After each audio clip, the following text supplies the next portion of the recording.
सरदार वल्लभ भाई पटेल की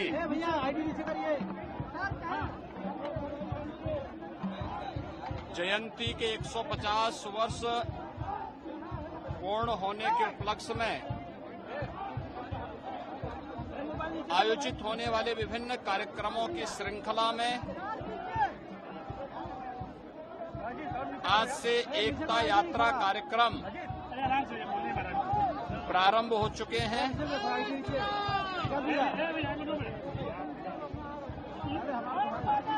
हम सब जानते हैं कि 31 अक्टूबर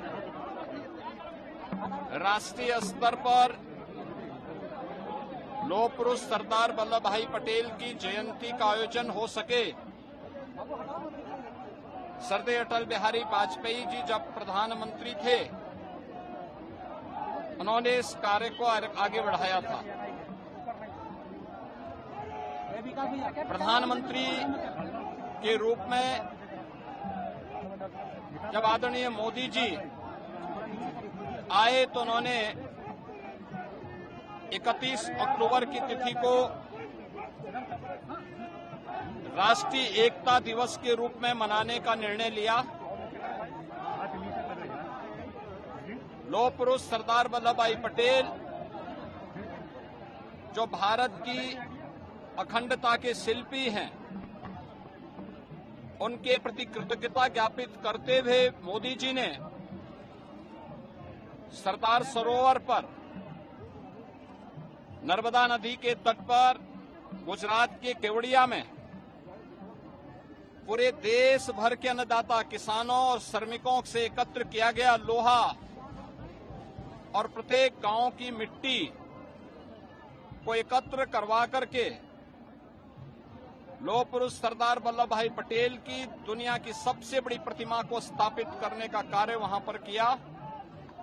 आज वह दुनिया का टूरिज्म का एक बेहतरीन केंद्र के रूप में स्थापित हुआ है।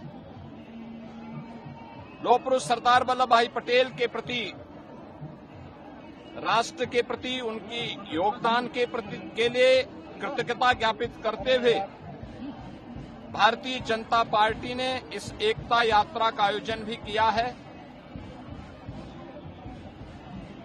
उनके जन्मदिन के अवसर पर प्रत्येक जनपद में राष्ट्रीय एकता दौड़ रन फॉर यूनिटी के कार्यक्रम संपन्न हुए थे।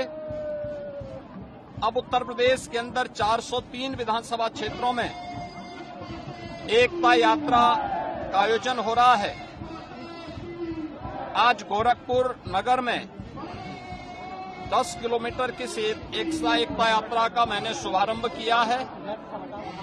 हजारों की संख्या में गोरखपुर के नागरिकगण इस एकता यात्रा का हिस्सा बने हुए हैं, जो राष्ट्रीय एकता और अखंडता के प्रति अपनी प्रतिबद्धता को दोहरा रहे हैं।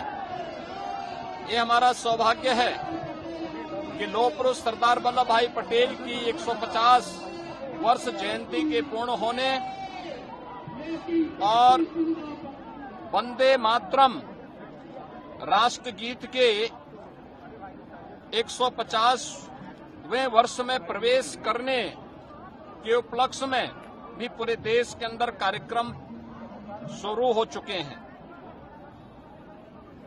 राष्ट्रगीत वंदे मातरम के प्रति कृतज्ञता ज्ञापित करते हुए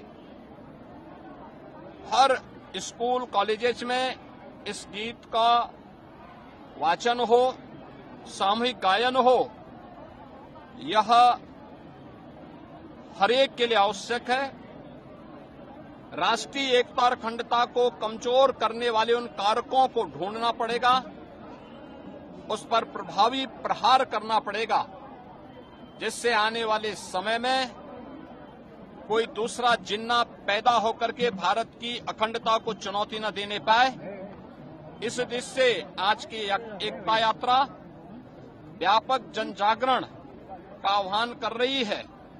लौह पुरुष सरदार वल्लभ भाई पटेल ने भी देशवासियों का आह्वान किया था कि स्वतंत्रता का मतलब केवल आजादी नहीं, बल्कि राष्ट्र के प्रति हमारी जिम्मेदारियों का एहसास हमें कराता है। देश के युवाओं के लिए भी उन्होंने कहा था कि जिस देश का युवा जागरूक होगा, जागृत होगा, उस देश में कभी गुलामी नहीं आ सकती। हमें इन दोनों बातों को ध्यान में रख करके सदैव आगे बढ़ना होगा। ये राष्ट्रीय एकता इसी बात को आगे बढ़ाने का कार्य कर रही है। इस अवसर पर मैं एक बार फिर से लौह पुरुष सरदार वल्लभ भाई पटेल की स्मृतियों को नमन करता हूं। प्रदेशवासियों की ओर से उन्हें विनम्र श्रद्धांजलि अर्पित करता हूं।